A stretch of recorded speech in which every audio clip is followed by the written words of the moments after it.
Voilà, mon premier bateau de régate, un optimiste. C'était il y a une bonne vingtaine d'années. Il a un peu vécu depuis, mais il est toujours là. La Saône avait inondé le yacht club du Rhône.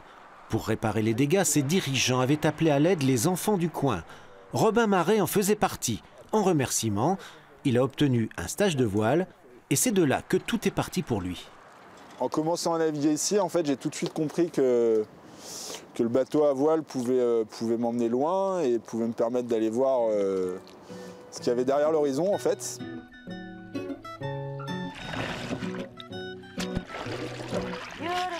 Dans mon imaginaire de gamin, quoi, en tout cas, c'est vrai que même sur la Saône, je m'imaginais déjà, voilà, des fois je fermais les yeux et puis je m'imaginais déjà bien loin, je pense. Voilà.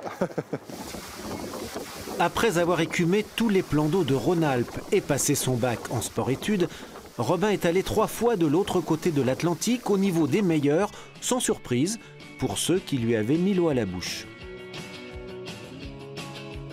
Ah ben, il était un gamin classique, mais après il s'est développé physiquement et il aimait beaucoup ça. On lui a mis un laser à disposition pendant un temps et il a changé de niveau, si vous voulez. Il est efficace. Vous lui confiez du matériel, bon, il le fait marcher. 5e de la dernière transat anglaise, Robin Maret n'a jamais abandonné dans une course au large. Cet été, il a remporté les Sables Horta avec un vintage classe 40 qu'il souhaiterait remplacer pour la route du Rhum. Sa tante qui navigue en 5/5 sur la Saône l'accompagne dans son nouveau projet.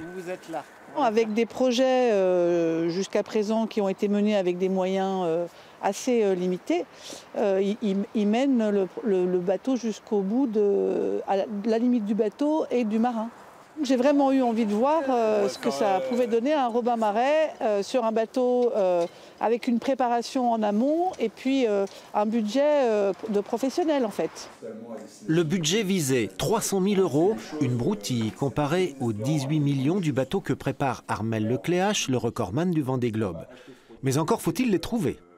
Robin s'y emploie avec l'aide des écoles de la Chambre de commerce et d'industrie de l'Isère Nord. Il y a eu un bon feeling, très souriant, très avenant, et il nous a bien expliqué son projet, et forcément, la plupart ont adhéré. Ce qui ressort, c'est vraiment l'autonomie qui était vraiment sympa, et aussi la possibilité d'appliquer ce qu'on a appris à l'école. Et donc du coup, on arrive à reconnaître les processus et les procédés qui sont les plus adaptés à mettre en place pour ce type de projet. Et aujourd'hui, ce qui est important au sein de notre école et ce qu'on veut valoriser, c'est la mise en situation de nos étudiants. Parce qu'aujourd'hui, par le biais de leurs stages, par le biais des missions commerciales qu'ils vont réaliser, ils vont être en prise directe avec les entreprises. Plus de recul, de temps. La démarche est tout bénéfice pour les élèves, mais l'est-elle aussi pour le skipper? Oui, ça nous apporte vraiment quelque chose. Donc tout d'abord, ça nous a apporté en termes de méthodologie et de démarche commerciale, puisque moi, au sein de mon équipe, il n'y avait personne vraiment qui avait la fibre commerciale.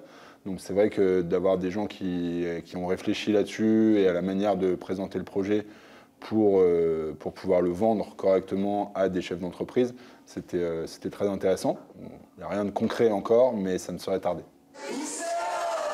Aujourd'hui, il manque à Robin Maret les 2/3 de son budget pour la route du Rhum 2018, qu'il souhaiterait ne prendre qu'avec des sponsors d'Auvergne-Rhône-Alpes.